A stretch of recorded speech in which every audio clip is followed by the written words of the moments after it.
যদি দেখেন পৃথিবী বিখ্যাত আলেম, যদি দেখেন পৃথিবী বিখ্যাত মুফাসসির, তাফসীর কারক, হাদিস বিশারদ, যদি দেখেন পীর, যদি তার মুখে যদি এজিদের বন্দনা শুনেন, এজিদ পাপিষ্ঠ এজিদের বন্দনা শুনেন, এজিদকে যদি কোনো পীর যদি বলে, কোন পীর যদি বলে এজিদ ভালো মানুষ ছিল, নামাজি ছিল, তাহলে সে পীর নয়, সে শয়তান। কথা বলেন ঠিক কিনা?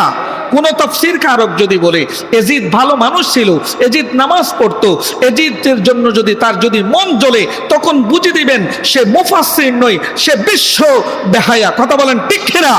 যদি হাদিস বিশারদ যদি বলে, কোন মুহাদ্দিস যদি বলে এজিদ ভালো মানুষ ছিল, এজিদ নামাজ পড়তো, এজিদ রোজা রাখতো, এজিদের কোনো দোষ ছিল না, তখন সাথে সাথে আপনি মনে করে নেবেন, তখন সাথে সাথে আপনি ধরে নেবেন এটু কোনো মুহাদ্দিস নয়, এটি হচ্ছে বিশ্ব বাটপার। কথা বলেন ঠিক কিনা? আজ থেকে পার্থক্য হয়ে গেল। ইমাম হুসাইন রাদিয়াল্লাহু তাআলা